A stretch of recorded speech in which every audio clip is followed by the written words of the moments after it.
Putar dengan mengenal lebih dekat kehidupan zaman Nabi Shallallahu Alaihi Wasallam.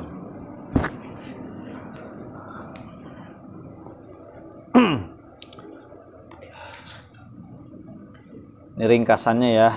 Jadi ringkasannya begini. Kita ini mencintai Nabi, kita ingin meneladani Nabi. Cuman apakah semua perbuatan Nabi itu syariat? Apakah perbuatan Nabi itu bisa diteladani? Nah, ternyata tidak semua perbuatan Nabi itu bisa diteladani. Tidak semua. Ada yang haram diteladani. Ada yang hukumnya mubah. Ada yang hukumnya sunnah. Ada yang hukumnya wajib. Jadi perbuatan Nabi itu semuanya dinamakan sunnah. Coba kesimpulannya Pak ya, ini harus dihafal kata-kata kesimpulannya. Semua perbuatan Nabi, ya, ucapan Nabi, kehidupan Nabi itu namanya sunnah secara ilmu hadis. Karena ilmu hadis itu memotret seluruh aspek kehidupan Nabi.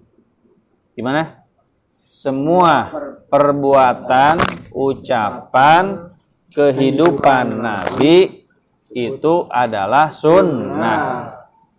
Sunnah menurut ilmu hadis. Karena ilmu hadis itu memotret semua aspek semua sisi kehidupan Nabi. Dari Nabi bangun tidur sampai tidur lagi. Semua dipotret dalam ilmu hadis. Nah, semua sunnah Nabi itu kalau dikonversi ke ilmu fikih terbagi kepada hukum 5. Paham ya? Semua sunnah Nabi itu jika dikonversi ke ilmu fikih jadi 5 hukum yang disebut hukum taklifi. Hukum apa? Taklifi. Hukum taklifi itu hukum pembebanan. Kita ini kan disebutnya mukallaf. Mukallaf itu apa? Orang yang dibebani perintah dan larangan. Bukan dibebani kewajiban, dibebani perintah dan larangan. Kewajiban dibebankan, larangan juga dibebankan kepada kita. Namanya mukallaf. Hukumnya disebut hukum taklifi. Hukum fikih. Hukum fikih itu terbagi 5. Wajib, sunnah. Nah, yang pasangannya aja dulu yang bertolak belakang. Wajib, haram. Sunnah, makruh, mubah.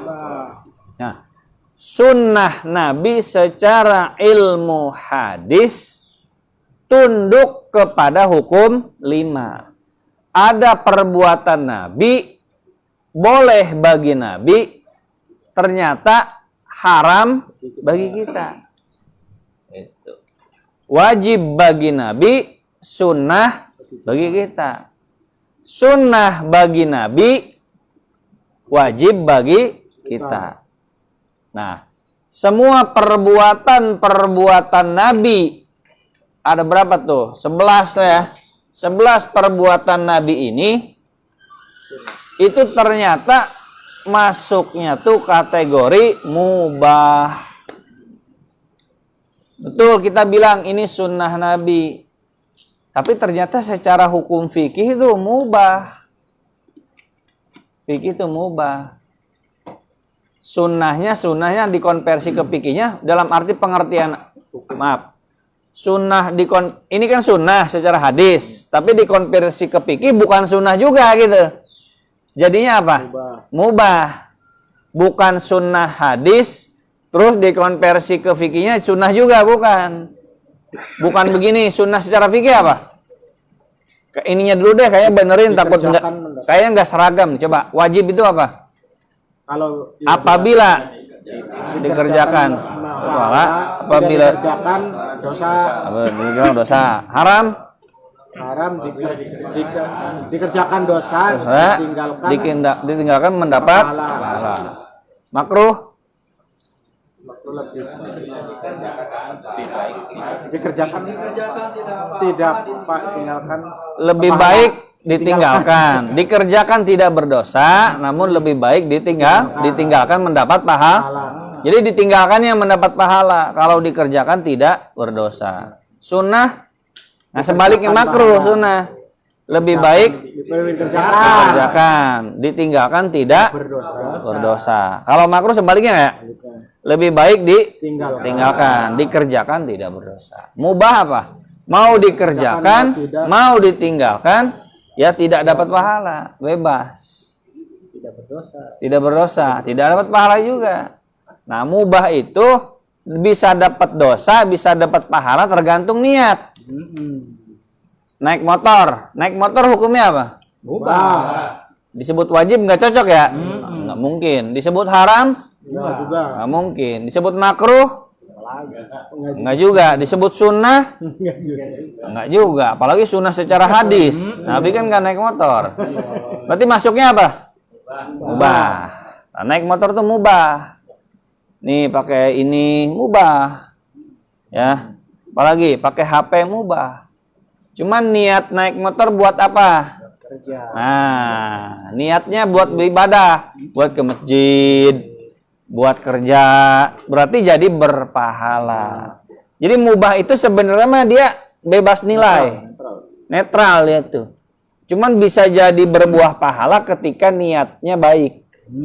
Itu mubah. Makan mubah. Nah, makan jadi wajib tuh kalau Anda nggak makan mati. Nah, itu wajib makan. Tapi kalau kayak sekarang kan nggak kelaparan ya. Nah, mubah makan tuh. Kita nggak bisa bilang wajib makan. Apa alasannya wajib? Ya enggak kan? Nggak ada alasannya kok bisa wajib. Berarti saya kalau nggak makan sekarang nih masuk neraka kan gitu ya? Haram makan. Lah kenapa haram? Kan makanannya halal kan? Sunnah makan. Nah, kenapa sunnah makan? Sunnah secara fikih. Kenapa makan? Apalagi sunnah secara hadis nggak nyambung. Sunnah makan gorengan. Kan nggak nyambung secara hadis karena Nabi nggak makan gorengan. Sunnah secara fikih. Maksudnya gimana makan gorengan kok jadi sunnah? Lebih baik dikerjakan. Kalau nggak dikerjakan, lah kalau dikerjakan dapat pahala, ditinggalkan tidak dapat dosa. Ya berarti masuknya apa? Mubah. Makan gorengan, naik motor, pakai sandal, pakai peci. Apalagi? Tidur tuh mubah. Kayak gitu tuh mubah hukumnya. Nah, mubah tuh netral. Si mubah ya, dia jadi pahala kalau apa? Niatnya karena Allah. Niatnya cinta Rasulullah. Semua ini hukumnya mubah. Nih makanan Nabi. Makanan Nabi itu apa? Kurma. Nah, sunnah nggak makan Nabi? Makan Nabi, makan kurma. Sunnah secara ilmu hadis. Kenapa sunnah secara ilmu hadis? Karena hadis-hadis Nabi merekam bahwa Nabi itu makan kurma. Kita nggak bisa memungkiri, Pak. Hadis Nabi jelas tertulis, terekam dalam sejarah Nabi itu makan kurma. Sunnah secara ilmu hadis. Cuman kita mau konversi nih ke fikih. Apa ya konversi ke fikihnya? Yang cocok apa? Mubah. Kalau dibilang wajib, wah pada masuk neraka ini. Makannya gorengan. Hari ini coba siapa yang makan kurma? Banyak enggak kan? Kalau wajib masuk neraka semua. Jadi pas di akhirat tuh kenapa masuk neraka nggak makan kurma? Kan ngawur banget hukum begitu. Gara-gara ada hadis Nabi makan kurma, sahih hadisnya.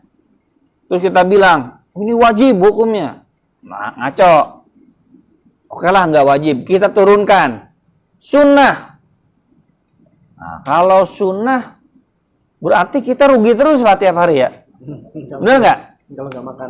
Ya kan kalau dibilang sunnah secara fikih nih, berarti kita rugi terus tiap hari ya.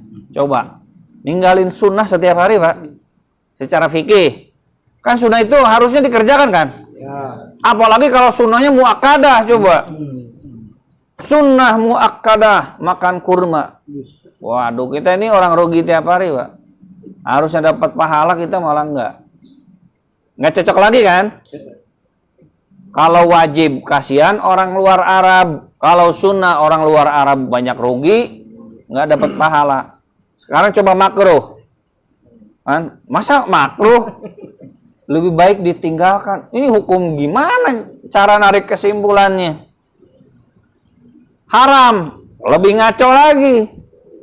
Nabi kan makan kurma, terus kita bilang haram makan kurma. Ini gimana maksudnya? Paham nggak maksud saya? Ini contoh kasus kurma ya lu ya. Kita narik wajib. Waduh, ngaco, kita masuk neraka ini, nggak mengamalkan wajib. Kita tarik hukum sunnah, rugi semua kita nih. Kita tarik hukum makruh. Kok bisa sih ninggalin makan kurma? Karena ini apa gulanya kan tinggi. Oh gitu. Kalau orangnya diabetes, ya. Itu kamu hindari kurma. Iya kayak nasi juga sama aja. Iya. Kan makruh jadinya. Oh gitu, makruh gitu. Tapi kan itu jadi cocok logi namanya gitu. Ini bukan ilmu syariat. Nah, maka yang paling pas itu apa? Mubah. Jadi makan sesuai sunnah Nabi, hukumnya ditarik ke fikih, dikonversi ke fikih, itu hukumnya hukumnya mubah. Ya kalau mubah bebas ya. Yes. Oh, saya nggak makan kurma hari ini nggak apa-apa. Itu. Nah, cuman kalau ada yang cinta Nabi, kenapa kamu makan kurma tiap hari? Oh, saya cinta Nabi. Beneran, tapi yang cinta Nabinya tulus gitu kan. Bener cinta Nabi, bener saya cinta Nabi. Dicek tuh pakaiannya. Kok nggak sunnah pakaiannya? Misalkan dia sunnah cinta Nabinya dimakan kurma doang, sah. Cuman kan dia kalau kita cek seluruh aspek hidupnya, ya, dari tidur sampai bangun, pasti nggak kayak Nabi semua, bener nggak? Ya. Kita cek ujung rambutnya sampai ujung kakinya, sunnah nggak dia? Ya. Nggak juga. Ini pakai kopi hitam, kopiah hitam ini Nabi nggak pakai kopiah hitam. Saya makan kurma tiap hari karena saya cinta Nabi. Nah, atau saya makan kurma pas buka puasa mengikuti Nabi, cinta Nabi. Ya sebenarnya mubah. Mau makan kurma boleh, mau makan gorengan boleh. Nah, karena makan kurma niatnya cinta Nabi, meniru Nabi, maka dapat pahala. Itu. Terus pakaian, sama pakaian juga gitu Pak, cara konversinya. Pakaian Nabi gimana? Jubah. Oke, jubah. Terus sendalnya kadang kan hub ya. Kalau musim dingin hub, kayak sepatu bot. Atau pakai sendal. Nah, kita pakai sendal kayak Nabi nggak? Nggak. Pakai jubah nggak? Nggak. Oke, pakai imamah? Nggak. Nah, itu sunnah secara ilmu hadis. Cuman secara fikih, mana yang lebih cocok? Mubah. Kalau wajib, coba bayangin kalau wajib. Berat banget Pak ya? Waduh, kalau ada fatwa wajib sesuai pakaian seperti Nabi. Ntar orang bingung, ini ustadz semua katanya. Ini Habib semua katanya. Habis tes DNA katanya. Pada ngaku Habib semua. Hah? Ini jadi orang Arab semua pakai pakaian jubah. Jadi kalau ditarik wajib ngaco, ditarik haram, masa jadi haram? Maka mubah. Rumah juga sama. Hukumnya mubah. WC apalagi? Coba kalau WC ikut dikonversi ke fikihnya tuh wajib, Pak. Tuh bongkar-bongkarin wes ya, Pak. Yang di rumah, Pak. Ya kalau konversinya jadi wajib ya ke fikihnya. Kan ini kan semua sunnah nih ya. Secara semua nih, bayangin ya sunnah semua. Kita konversi ke fikih. Kalau jadi wajib, Pak. Wajib bongkar berarti wes itu ya. Nggak sesuai Nabi. Hah? Tuh pasir tuh di sana bisa tuh. Malam-malam lagi juga. Nabi itu malam, Pak, kalau ke WC itu. Nah, untungnya mubah, Pak. Untungnya mubah. Sunnah secara fikih aja enggak. Kamar mandi. Kamar mandi juga sama. Kamar mandi Nabi kan mandinya sedikit gitu. Ini masuk kamar mandi itu mandinya. Nabi kan mandinya kan sedikit. Nah, ini nih emang di sini nih yang bisa jadi syariat kalau ini. Kenapa? Karena ada perintah Nabi untuk hemat air. Sebenarnya hemat air itu defaultnya tuh budaya. Kan kita kemarin ngelihat ya, mandinya Nabi kayak gini, Pak nih.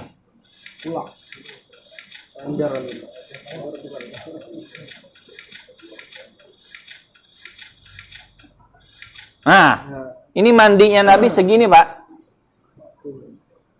Ini wudhunya. Sebenarnya hematnya air Nabi secara default, secara bawaan itu tradisi budaya Arab. Kenapa budaya Arab? Langkah air kan di Arab itu. Cuman ternyata ada hadis-hadis Nabi, ucapan-ucapan Nabi yang memerintahkan kita untuk apa? Berhemat air.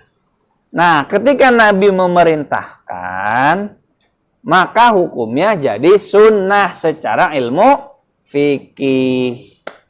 Begitu.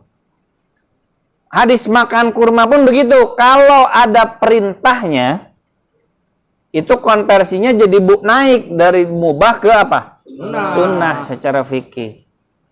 Dengan catatan jika ada perintah Nabi. Kata Nabi misalkan, makanlah kurma. Cuman memang nanti ulama tetap beda pendapat gitu. Apakah ini naik level jadi sunnah atau tetap jadi apa? Mubah, tradisi. Nah, kayak hemat air begini, ini tradisi asalnya. Cuman hadis-hadis Nabi akan banyak, Pak, nanti kita nemu bilang supaya apa? Supaya hemat air. Supaya hemat air. Nah, kita ini nggak bisa, Pak, mengamalkan Nabi mandi wajib seperti ini, Pak, nggak bisa gitu. Coba aja siapa yang bisa mandi seperti itu? Nggak ada. Wudhu seperti itu. Nah, kita mau bilang gimana? Mau bilang orang yang wudhunya lebih dari itu apa? Kita mau bilang apa nih? Wudhu kayak gitu tuh mau bilang wajib apa enggak? Enggak. Kalau bilang wajib berarti dosa ya? Dosa. Yang wudhunya lebih banyak. Haram ya, nggak mungkin kan Nabi segitu kan?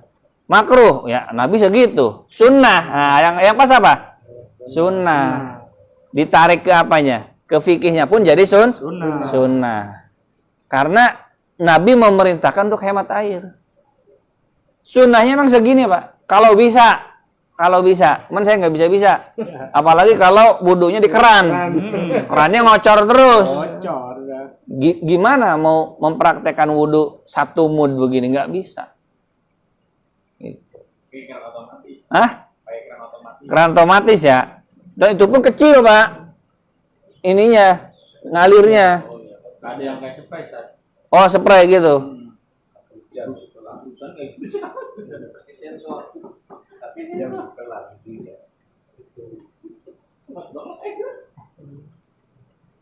Nah, kalau Ustadz Sarot bilangnya kayak gini tuh budaya. Jadi orang Indonesia tuh air banyak. Ya wudhu, ya tentu jangan boros-boros banget gitu ya. Maksudnya gini, wudhunya kita pakai keran dan nggak terlalu luber, kerannya nggak terlalu kencang, itu udah wajar gitu, Pak. Kita nggak bisa bilang Anda wudhunya tidak sesuai Nabi. Coba yang bilang tuh praktekin wudhunya gimana. Jadi harus sekali wudhu cuma bawa aqua gelas. Tadi wudhu nih, Yang terakhir pada ini kira-kira segimana wudunya? Kalau ditampung air. Ember. Sobat mandi itu ya. Seember ya. Nah, mau dihukumi apa? Wudunya kita itu. Mubah, San. Nah, enakan mubah ya. Karena Nabi itu ya budaya Arab. Air sedikit gitu. Air itu benda berharga. Nah, sekarang wudunya kita kalau dibandingin sama wudu Nabi, kita mau kena hukum apa nih? Kalau kena hukum wajib jadi dosa kan? Jadi masuk neraka, wudu bukannya masuk surga malah masuk neraka. Gara-gara kita konversi ini, sunnah ini menjadi wajib. Nah, kalau menjadi sunnah kan masih mending ya. Oh berarti wudu saya tuh boros air tidak sesuai sunnah Nabi, harusnya hemat. Kan ringan kalau cuma sekedar ya sebaiknya hemat kan gitu ya. Kita nggak dosa kan walaupun tadi seember. Gitu. Nah, maksud saya begitu. Cuma segini saja. Ya, mandinya 600 liter ya. ya segitu. Ini kan 600. 688. Dan ini nggak dicantumin. Oh, hadisnya ada tuh ya tuh. Karena Rasulullah sallallahu alaihi wasallam ya tawaddo bil mud. Loh, berwudu dengan satu mud. Nah, satu mud ini nih.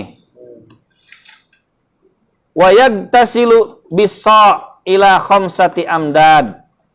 Dan mandi dengan satu sok hingga 5 mud air. Berarti satu sok tuh gini, 4 kali ini.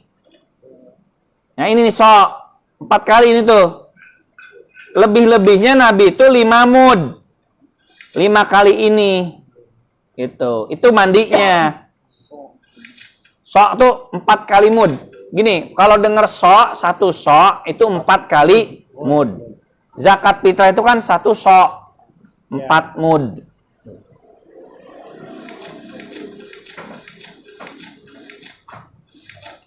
Nah, ini memantapkan aja ya, soalnya takutnya kemarin belum begitu nyambung.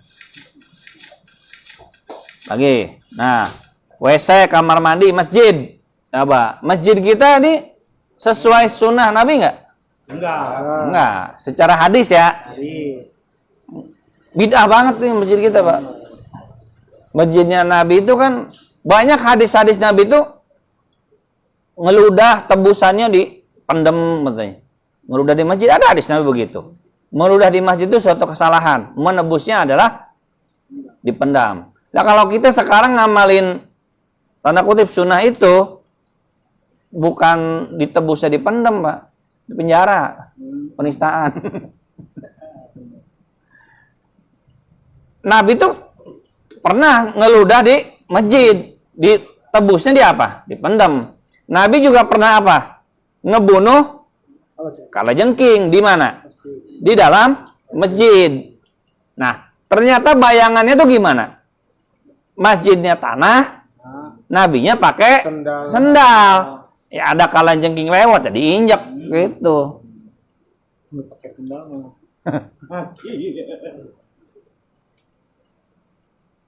Terus pasar. Nah, pasar. Zaman Nabi itu ya belanja tuh banyakan barter. Uang.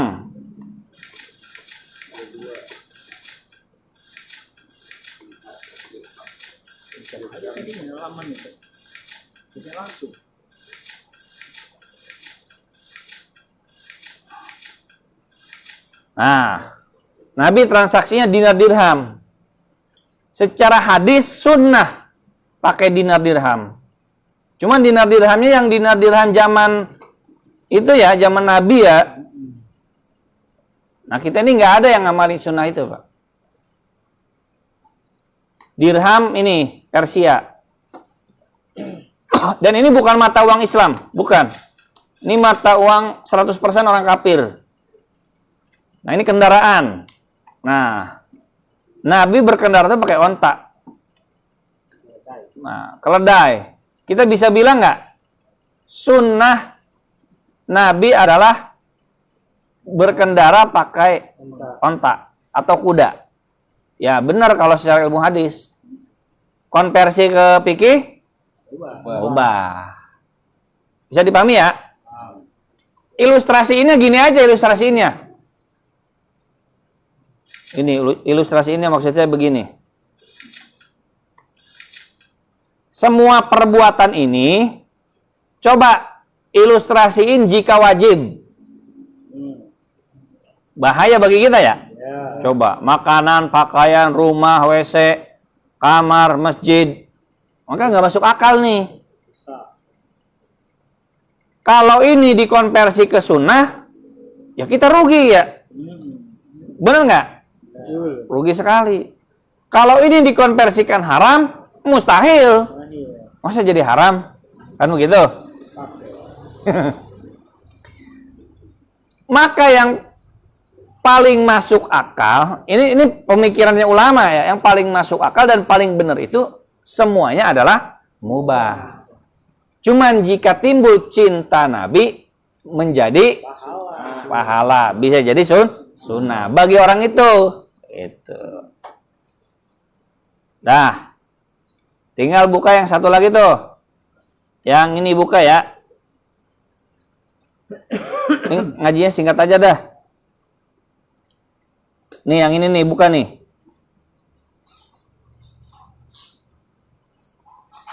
Nah itu. Nah ini penjelasan tambahannya.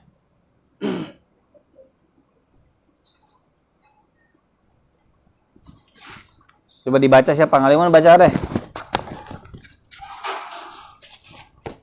Bismillahirrahmanirrahim. Perbuatan Nabi yang tidak harus diikuti. Pertanyaan. Saya membaca jawaban Ustadz mengenai ayat-ayat Al-Quran yang bertolak belakang. Di sana Ustadz mengatakan bahwa ada dari Nabi yang wajib, sunnah, bahkan haram kita ikuti atau teladani. Yang saya tanyakan, bagaimana hubungannya dengan wajibnya kita mengikuti sunnah beliau? Nah, ini ada orang awam nih dari pertanyaannya juga. Kata dia gini, saya baca jawaban Ustadz mengenai ayat Quran yang bertolak belakang. Maksudnya ada ayat Quran tuh yang saling bertentangan maknanya. Sekilas bertentangan. Nah, di sana Ustadz tuh mengatakan bahwa ada dari ada perbuatan Nabi itu yang wajib, sunnah, bahkan haram kita ikuti. Terus orang awam itu nanya, terus hubungannya gimana dengan wajibnya kita mengikuti sunnah beliau? Dia dari awal sudah salah paham. Seolah-olah setiap perbuatan Nabi, sunnah Nabi itu hukumnya wajib. Jadi sejak awal udah salah paham. Ketika mendengar kata sunnah itu seolah-olah wajib dikerjakan. Kenapa coba salah paham? Karena dia memahami kan Nabi itu uswatun Hasanah. Nabi kan teladan, kan gitu ya? Ya berarti kan kita wajib mengikuti Nabi. Berarti setiap sunnah Nabi itu hukumnya wajib. Salah paham. Nah, jawab terus. Jawaban. Pada dasarnya seorang nabi punya peran sebagai panutan buat umatnya. Sehingga umatnya wajib menjadikan diri seorang nabi sebagai suri toladan dalam hidupnya. Namun perlu juga diketahui bahwa tidak semua perbuatan nabi menjadi ajaran yang wajib untuk diikuti. Memang betul bahwa pada prinsipnya perbuatan nabi itu harus dijadikan tuntunan dan panutan dalam kehidupan. Akan tetapi kalau kita sudah sampai detail masalah, ternyata tetap ada yang menjadi wilayah kekhususiah beliau. Nah, gini. Kita ini kebanyakan ngajinya ngaji umum. Nabi itu merupakan suri tauladan bagi kita. Benar nggak tuh? Betul. Itu kalau bicara secara umum. Nah, ngajinya nggak sampai detail.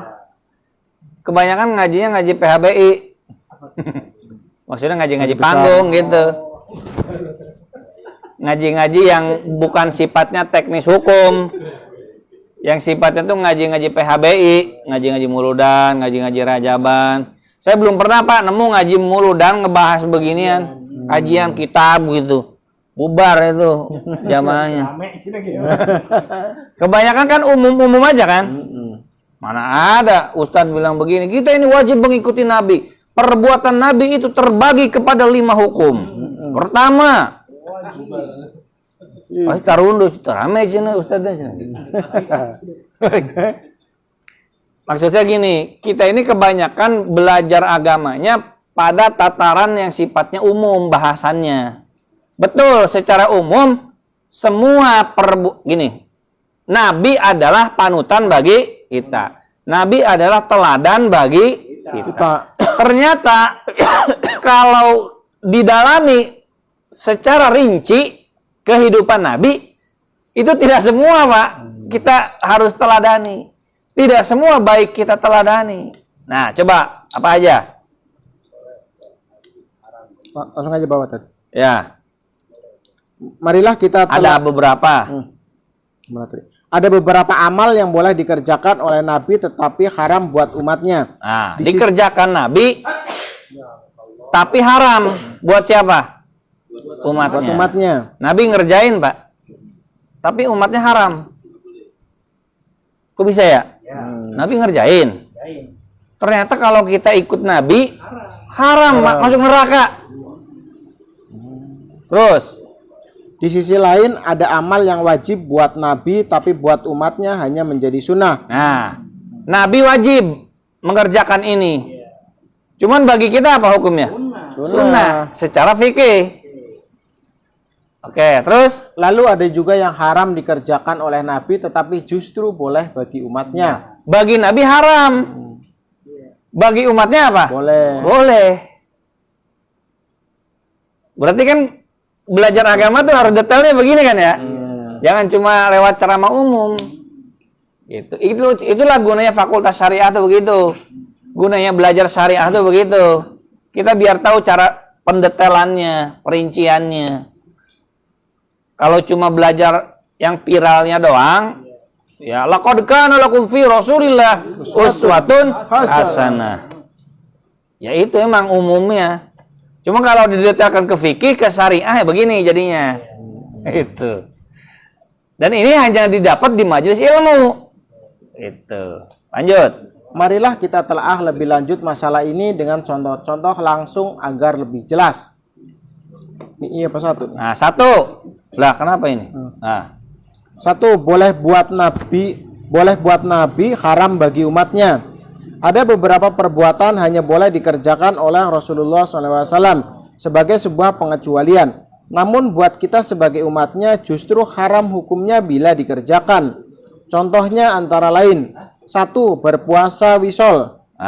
Puasa wisol adalah puasa yang tidak berbuka saat maghrib hingga puasa itu bersambung terus sampai esok harinya. Nabi Muhammad SAW berpuasa wisol dan hukumnya boleh buat beliau, sementara umatnya justru haram bila melakukannya. Nah, Nabi puasa wisol, Pak. Nyambung puasanya tuh. Nggak buka Nabi. Nah, itu secara ilmu hadis apa tuh? Sunnah. Cuman ditarik ke fikih, ternyata haram buat kita, Pak.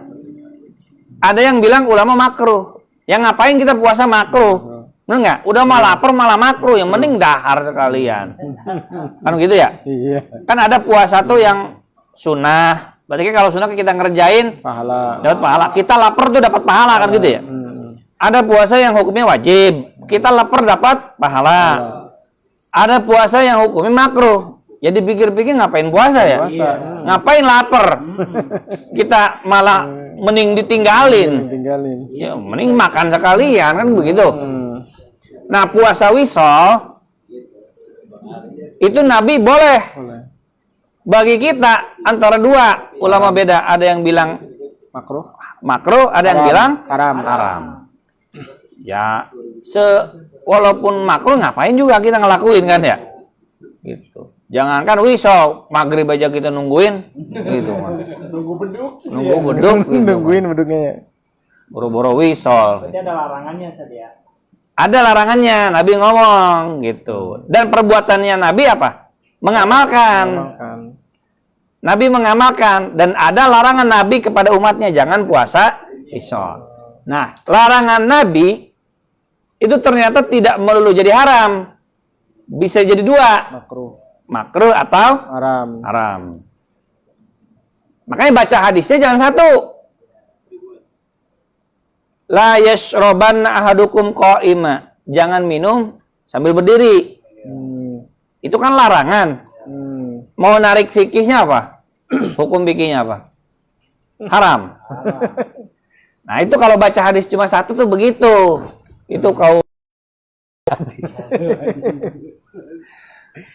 Kalau saya kan fikih bukan kaum ahlul hadis. Apa-apa hadis sahih dong. Pernah minum Berdiri. nah ini gimana? Ini Nabi ngelarang. Ini Nabi minum lakuin. Makanya hadis itu nggak cuma satu, Pak. Jangan cuma baca hadis satu terus kita bilang, wah ini hukumnya salah. Makanya fikih itu udah terima beres, Pak. Kita tinggal percaya sama siapa? Ulama. Beres gitu. Ada dalilnya pasti. Kayak sekarang nih tulisan ini tertulis nggak ada dalil Qurannya? Ada nggak? Enggak. Tertulis nggak? Dalil enggak ada. Nggak ada kan? Ya pasti ada dalilnya.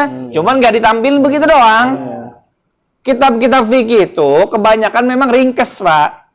Dalil Qurannya nggak dicantumin. Dalil hadisnya nggak dicantumin.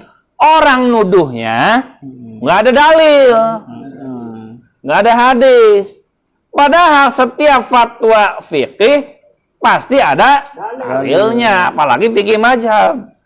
Oh gitu. Nah, Nabi ngelarang puasa wisal. Makanya terpecah dua ulama, ada yang bilang makruh, ada yang bilang haram. Paham ya? Wisal. Berarti ini apa nih? Boleh bagi Nabi, haram bagi umatnya. Berarti kita nggak bisa ya ngikuti teladan Nabi sini, bisa nggak? Nggak bisa. Dua apa? Dua, boleh beristri lebih dari 4 wanita. Contoh lainnya adalah masalah kebolehan poligami lebih dari dalam waktu yang bersamaan. Kebolehan ini hanya berlaku buat Rasulullah SAW. Sedangkan umatnya justru diharamkan bila melakukannya. Nah. Ya.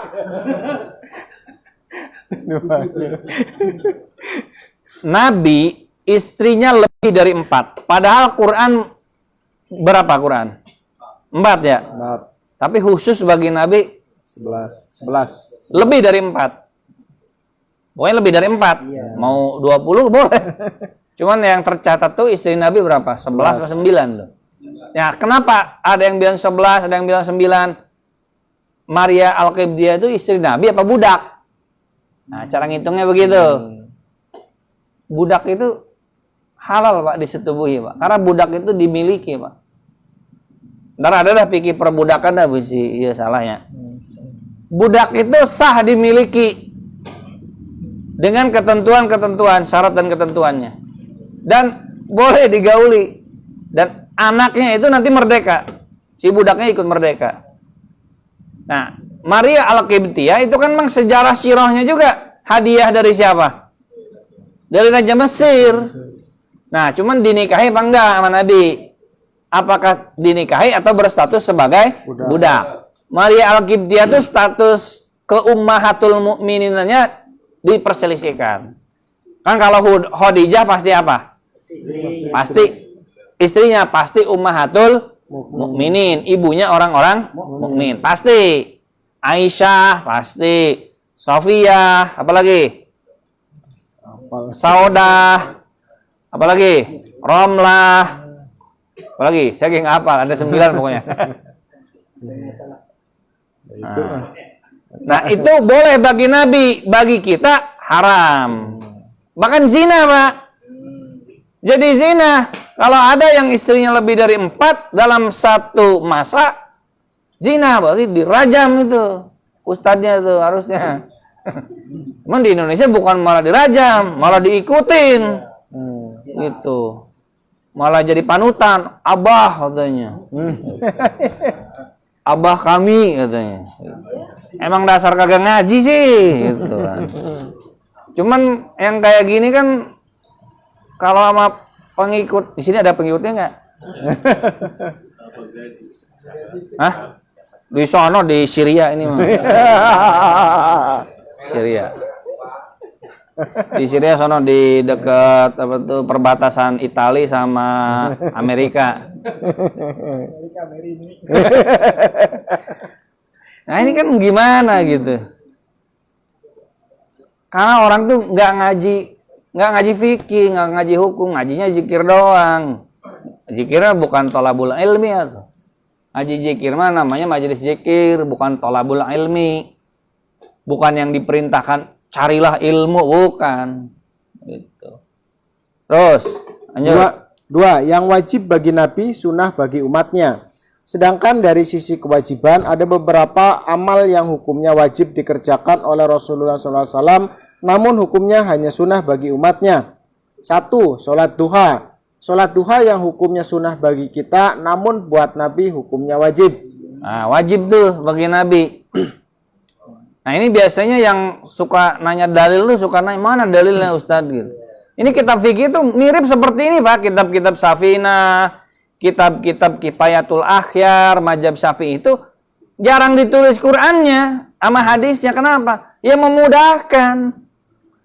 Nah dituduhnya ulama mazhab tuh nggak pakai hadis, nggak pakai Qur'an. Padahal kalau mau debat sama ulamanya mah ada hadisnya, ada Qur'annya. Gitu. Ya kayak sekarang nih, kayak gini saya nih. Kan kesimpulannya gitu, sholat duha hukumnya sunnah bagi kita, namun buat Nabi hukumnya wajib. Nah, mungkin ada nih yang terbiasa harus qala Rasul, qala Allah gitu kan, qala Allah, qala Rasul. Mana Ustadz dalilnya? Tar saya cari, ada pasti. Cuma kan kita tuh nggak hafal semua kan ya. Memang ciri khasnya begini Pak. Ciri khasnya yang kiblatnya mazhab fikih, ciri khasnya tuh nukil qaul ulama. Qala ulama, qala Syafi'i, qala Malik, qala Abu Hanifah. Kita itu ciri khasnya begitu, memang aswaja tuh. Jarang melampirkan Quran dan hadisnya, jarang nyebutinnya. Kita langsung ke qolal ulama gitu. Kebanyakan begitu umumnya. Sedangkan yang sono kebanyakan nyebut apa? Qala Allah, qala Rasul. Qala ulamanya anti disebut. Nah, kita dibilangnya taklid. Taklid ulama katanya. Jangan taklid. Ya, padahal dia juga taklid. Ente punya paham Quran Sunnah itu kata siapa? Kata ormas saya. Ya berarti ente juga taklid. Kan begitu? Emang ente paham sendiri itu? Ya enggak sih. Modal percaya kan dia juga kan? Sama ulamanya kan? Iya. Cuma bedanya dia tuh kalau menyampaikan apa-apa qala Allah, qala Rasul. Nah kalau kita kebanyakan tuh qolal ulama, qala Syafi'i, qala Hambali gitu tuh. Dituduhnya taklid. Padahal kalau mau kita telusuri ya semuanya juga taklid. Dia taklid sama ulamanya, ya kita taklid sama ulama kita, kan sama aja ya. Taklid itu yang nggak boleh tuh ke orang awam. Ada tukang somai kita tanya, Pak ini hukumnya apa Pak ya? Nah baru itu taklid namanya, taklid buta. Ya kalau nanyanya ke Imam Syafi'i, ya itu justru taklid yang dibolehkan. Emangnya semua orang awam tuh harus berijtihad gitu Pak? Berijtihad apa? Baca Quran aja masih belepotan, mana mau ijtihad gitu Pak. Hadis juga kagak hafal gitu. Lanjut. 2. Qiyamul Lail. Demikian juga dengan sholat malam atau Qiyamul Lail. Dan 2 rakaat fajar. Hukumnya sunnah buat kita tapi wajib bagi Rasulullah SAW. Nah, terus. 3. Bersiwak. Selain itu juga ada kewajiban bagi beliau untuk bersiwak. Padahal buat umatnya hukumnya hanya sunnah saja. 4. Siwak. Siwak itu sebagian ustadz bilangnya budaya itu. Siwak itu. Karena intinya adalah apa? Sikat gigi. Sikat giginya membersihkan gigi. Bukan soal alatnya. Cuman memang titik tengkarnya tuh ada perintah Nabi untuk bersiwak. Ya cuma kan Nabi kan nggak mungkin memerintahkan sikat gigi kan. Ya belum ada kan? Pasti perintahnya siwak kan. Nah, perintah siwak itu mau dipahami apa? Mau dipahami alatnya, apa adanya, apa esensinya? Gitu, Pak. Ini kalau dibilang ini sunnah ya, tujuannya kalau dibilang ini membersihkan, ya masa sebelum sholat begini-begini gitu kan, membersihkan dari mana coba? Habis itu taruh di sini, malah kotor kan? Ada cabenya. Nah makanya ini gimana nih cara memang ya Beren nih. Banget dah. Habis makan jengkol gitu. ya atur aja dah pemahamannya gimana ya gitu ya. Saya mah ya ilmu yang gini, ilmu kan saya baru sampai A. Mudah-mudahan kalau suatu saat dapat ilmu baru ya saya berubah gitu. Karena ilmu itu ingat tidak boleh kaku. Kalau dapat ilmu baru kita yakin justru harus berubah, Pak. Bukan malah enggak saya pokoknya begini. Nah, ilmu barunya lebih kuat, masa Anda nggak ngikuti ilmu itu? Ya berarti Anda mengikuti hawa nafsu itu artinya. Bukan ngikuti apa? Ilmu. Sepengetahuan saya ya siwak itu ya budaya gitu. Intinya apa? Membersihkan. Ya, sekarang pakai apa sih? Sikat gigi, odol ya. Itu insya Allah termasuk sunnah Nabi. Sunnah dalam arti fikih. Kalau dibilang sunnah Nabi ya nggak mungkin, mustahil kita bilang sunnah Nabi gosok gigi. Nah, itu dusta namanya. Lanjut. 4. Bermusyawarah. Hukumnya wajib bagi Nabi SAW namun sunnah buat umatnya. 5. Menyembelih kurban. Udhiyah. Hukumnya wajib bagi Nabi SAW namun sunnah buat umatnya. 6. Musabaroh. Musyawarah boleh dipahami sebagai bertahan dan sabar ketika menghadapi lawan. 7. Mencegah kemungkaran dalam setiap keadaan. Dan tentunya masih banyak lagi yang tidak disebutkan di sini. Nah, musabarah tuh sabar katanya. Ketika menghadapi lawan, bagi Nabi wajib, bagi kita ya nggak masalah, mubah. Mencegah kemungkaran dalam setiap keadaan. Gini, Nabi itu wajib mengingkari kemungkaran dalam setiap keadaan. Makanya diamnya Nabi itu berarti setuju. Karena Nabi itu nggak mungkin mendiamkan kemungkaran, gitu rumusnya.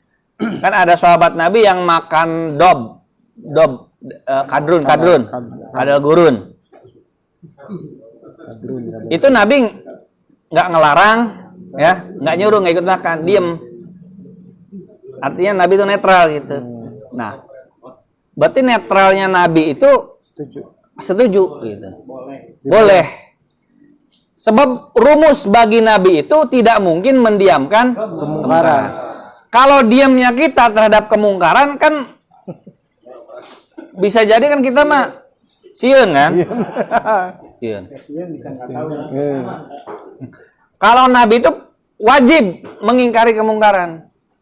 Jadi nggak mungkin Nabi itu diam. Kalau Nabi diam berarti bukan kemungkaran gitu maksudnya. Gitu.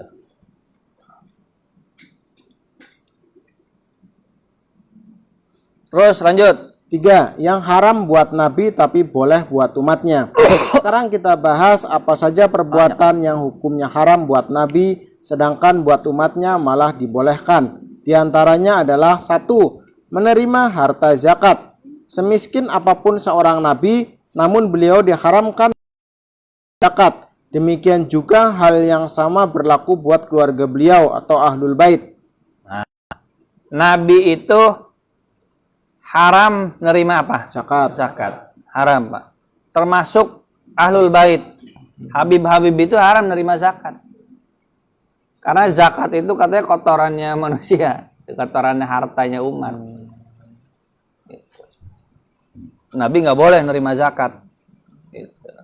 Tapi kalau nerima hadiah boleh. Ya beda di omongan doang, beda di omongan. Bilangnya ke Nabi zakat, Nabi nggak mau, nggak nerima zakat. Termasuk keluarganya, ahlul baitnya, istrinya, keturunannya, nggak boleh nerima zakat. Nah kita mah boleh kan nerima zakat ya? Boleh.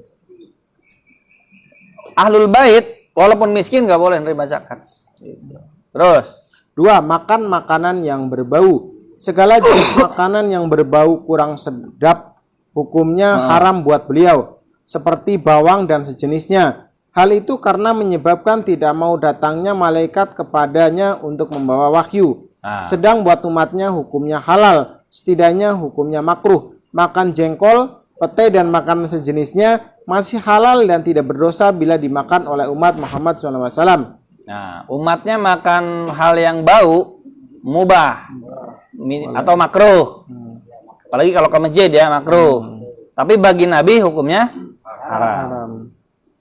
Nah, ini kata beliau nih Ustaz Sarot nih. Boleh nanti diuji, dicari di ustaz lain, bener nggak? Nah, nanti dalilnya, ini kan lagi ngajarin orang awam Pak ya. Kan ringkasnya kan begini, kan nggak harus semua hadisnya, argumentasinya ditulis gitu kan. Terus 3. Haram menikahi wanita ahlul kitab. Karena istri Nabi berarti umat muslim, ibunda orang-orang muslim. Kalau istri Nabi beragama Nasrani atau Yahudi, maka bagaimana mungkin bisa terjadi? Sedangkan buat umatnya dihalalkan menikahi wanita ahli kitab, sebagaimana telah dihalalkan oleh Allah SWT di dalam Al-Quran surat Al-Maidah ayat 3. Nah, menikahi wanita ahlul kitab itu hukumnya halal. Buat umatnya. Ya, Yahudi, Nasrani. Di zaman Nabi, setidaknya di zaman Nabi dulu ya. Nah, karena ahlul kitabnya ahlul kitab yang masih murni, katakanlah. Halal, Pak. Ini ayat Qur'annya surah Al-Maidah ayat 3. Coba. Nih, biar yakin lah ya. Surat Al-Maidah ayat 3. Nah.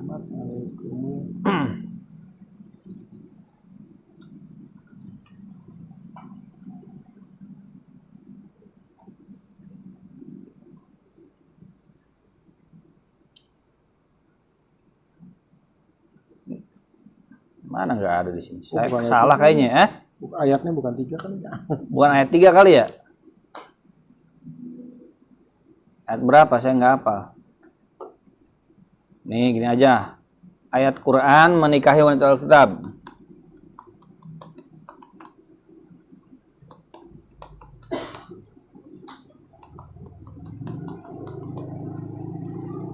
Kita cek ayat Qurannya. Saya nggak hafal ayat Qurannya, Pak. Sini ada yang hafal nggak? Al-Baqarah 221. Ah, Al-Baqarah ayat 221. oh salah, Al-Maidah ayat 5. Ya. Nih ayat Qurannya nih. Wal muhsanatu minal mu'minati wal muhsanatu minal ladzina utul kitaba min qablikum. Jelas ya ayatnya ya, bukan kata Ustaz Iqbal. Dan dihalalkan menikahi wanita-wanita merdeka di antara wanita-wanita yang beriman. Dan wanita-wanita merdeka di antara orang-orang yang diberi Alkitab sebelum kamu. Nih menurut kitab mazhab Hanafi itu ya, Imam Asy-Syarahsi. Nah ini kalangan fikih mazhab itu emang kebanyakan begini Pak, ngajinya kebanyakan begini.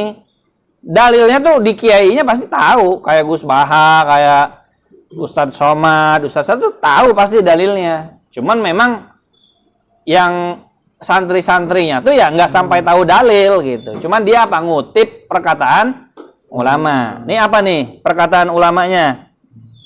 Dalam kitab Al-Masbud, wala ba'sa bi ayyatazawajal muslimul hurrata min ahlil kitab sawaun israiliyah kanat au ghaira israiliyah.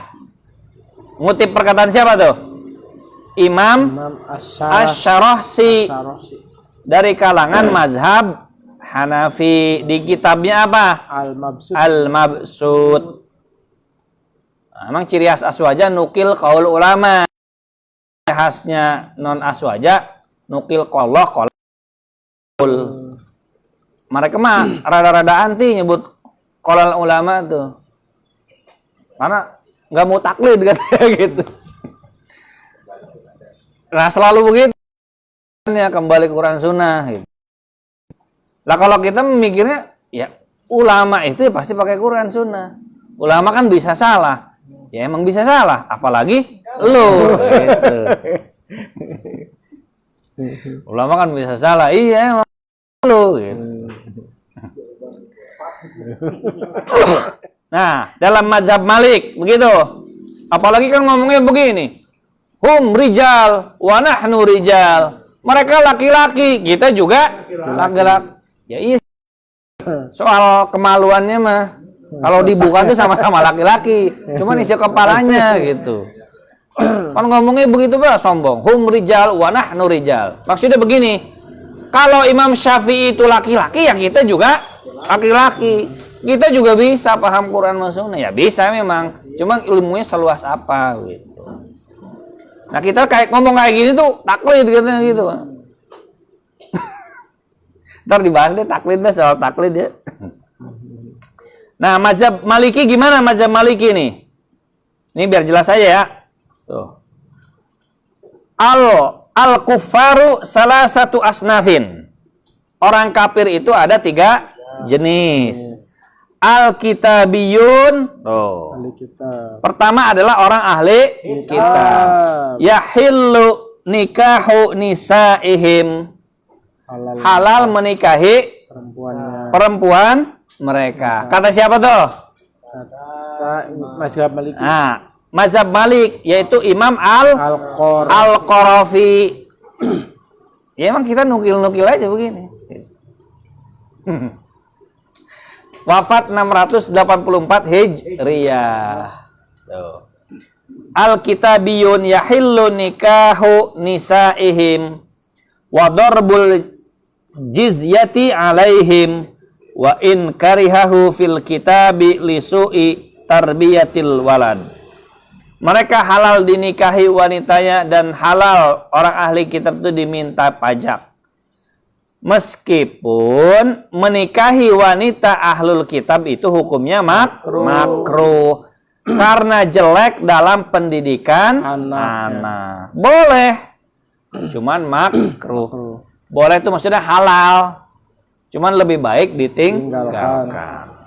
Nah, ini jelas ya. Jadi soal menikahi wanita ahlul kitab bagi Nabi hukumnya apa?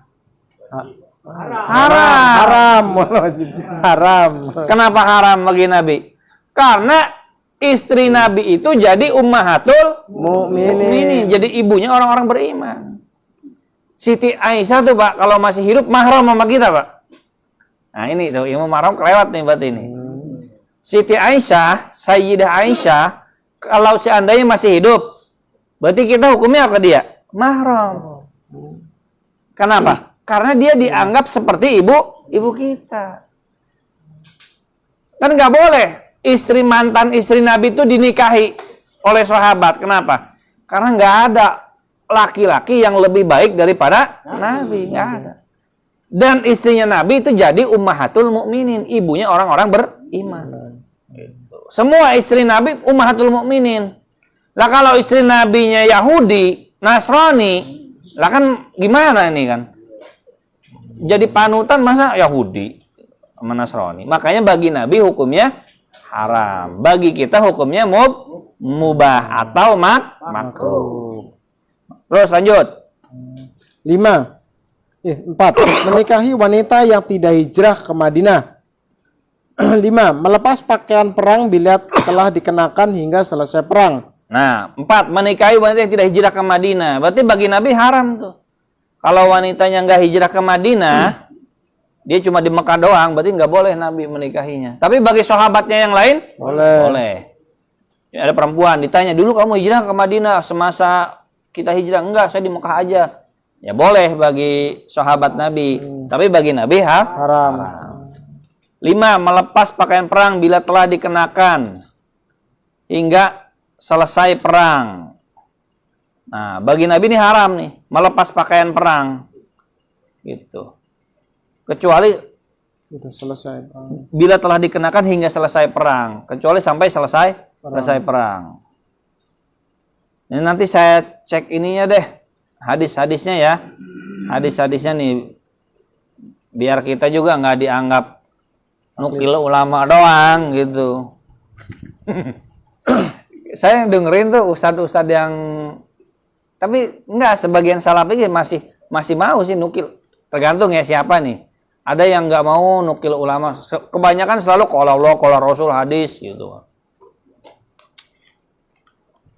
Kayak Ustadz Amin Muhtar, saya nggak pernah denger dia qala Maliki, qala Syafi'i. Ustadz Amin Muhtar persis, saya nggak pernah denger dia qala Malik, qala Syafi'i, qala Hambali, qala ulama. Enggak. Anti banget tuh kayaknya saya ngomong begitu, kan saya juga paham Quran, sunnah, ngapain kita ngutip kan begitu maksudnya. Paham nggak? Kan saya gak paham Quran sama sunnah, ngapain saya ngutip qala ulama gitu kan. Saya belum nemu ya, mungkin di video lain ada, saya belum nemu gitu. Tapi kalau Ustadz Salafi masih banyak yang mau gitu, Pak. Sebagian yang mau. Kadang qala Syafi'i, qala Malik, qala Hambali. Cuman mereka tuh ujung-ujungnya tarjih. Yang sahih ini katanya gitu. Jadi semua disebutin, ujungnya apa? Tarjih, ini yang benar. Nah itu tarjih itu begitu. Hah? Nah begitu. Kalau aswaja sebenarnya bukan tarjih. Aswaja mah disebutkan semua. Nah tinggal Anda pilih yang mana gitu. Cuman tarjih itu adanya di mazhab, di internal mazhab. Bukan antar mazhab ditarjih, bukan. Aswaja tuh. Udah begitu. Wallahu a'lam bishawab. Nah, begitu ini udah tamat berarti ya, udah selesai ini. Coba ada yang ditanyakan nggak dipahami soal ini ya, jangan soal lain.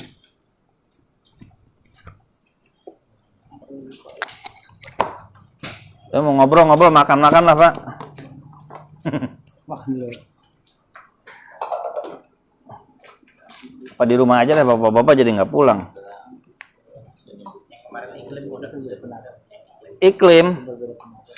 Iklim tuh gimana ya? Oh, di mana? Halaman 2. Oh, begitu bisa. Bisa langsung pencet. Oh, saya malah nggak tahu.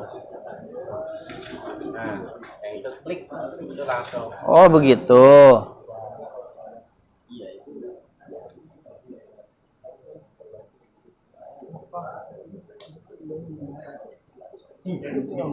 Nggak, intinya tuh maksudnya iklimnya Nabi itu panas. Namun nggak disebutin Nabi tindakannya ngapain gitu. Pakai selimut gitu ya. Hukum pakai selimut gitu. Nah itu pakai hub itu kenapa coba pakai hub? Nah kita cuma baca hadisnya doang. Kita bilang Nabi itu ngusap sepatu. Hadisnya begitu kan, ngusap sepatu. Kita ngamalin ngusap sepatu.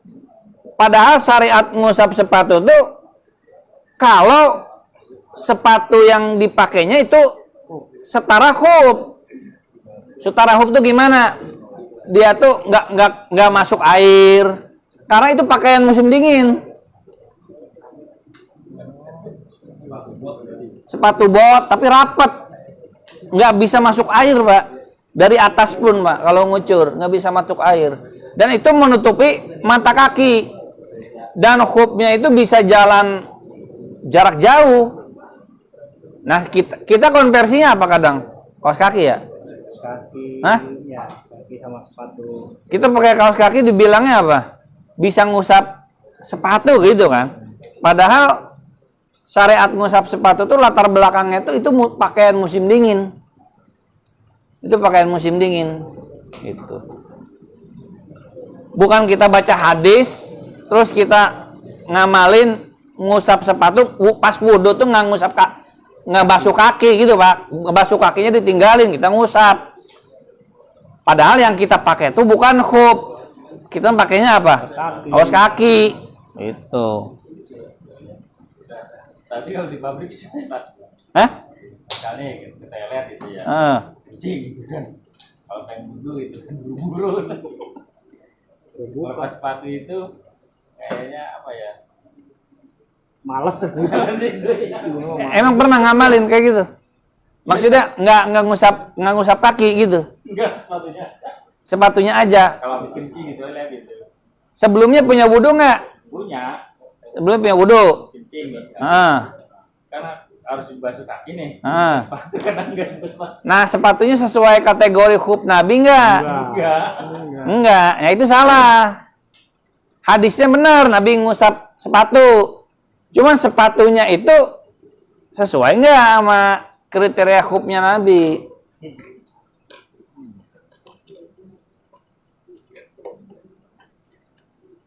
Dan sepatunya itu dipakai terus, bukan Nabi sholat habis pas mau sholat dilepas, salah.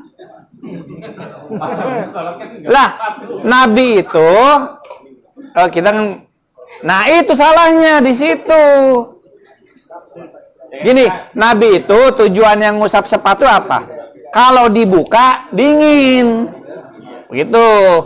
Makanya dingin, akhirnya nggak buka sepatu, diusap aja sepatunya.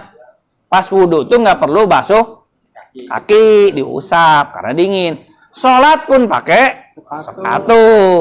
Lah kita sepatunya aja udah nggak sesuai Nabi, ya syariat ngusap sepatunya. Habis sholat, pas mau sholat malah dibuka. Itu. Yang nggak sah itu wudhunya. Cuman saya belum dalami. Coba Ustaz Salafi boleh katanya. Boleh. Hah? Saya waktu di Jepang itu saya apa? Nggak usah pakai itu, hanya usap aja pakai ini. Ya udah saya ngikutin. Ntar kita dalami coba ya, gimana coba fikih mazhabnya gitu. Soalnya kan kakinya seolah-olah udah suci kan keluar dari masjid. Pakai sepatu tuh kaki. Namanya itu kan. Terus kencing gitu. Wudhu aja tapi kakinya nggak dibuka sepatunya. Ya itu nggak sah wudhunya, sholatnya juga nggak sah. Iya. Enggak. Kalau mau sholat mah pasti wudhu lagi. Oh, kalau mau sholat wudhu lagi, itu wudhu buat apa? Udah mau jaga wudhu ya? Jaga wudhu aja. Wudhu jaga wudhu doang. Senantiasa dalam berwudhu. Udah saya makan di rumah deh, bawa kayak mau pulang nih. Ada pertanyaan nggak? Satu kali lagi deh. Sok dituntasin yang ini nih. Jangan susah-susah nanyanya.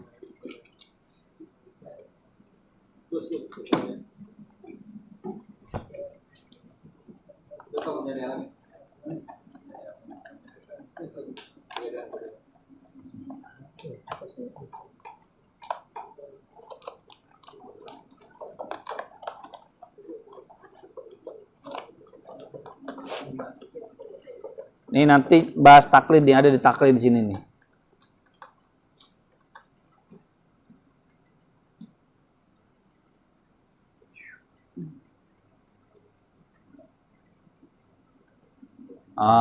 Taklid. Nanti kita uji orang yang suka ngomong tuklat taklid itu dia taklid nggak gitu. Jangan taklid katanya. Gerakan tajdid, anjuran ijtihad, meninggalkan taklid. Pengertian taklid, pendapat yang mengharamkan taklid, pendapat yang membolehkan taklid, pendapat pertengahan.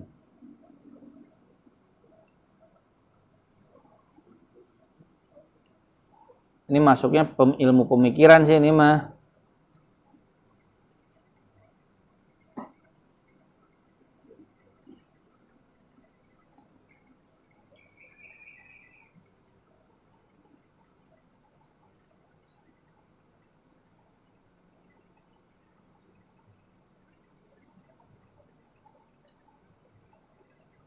Adalah wallahu a'lam bishawab. Rabbin fa'na bima 'allamtana. Alimna alladhi yanfa'una. Rabbi fakina wa faqih ahlana wa qarabati lana fi dinina. Mugi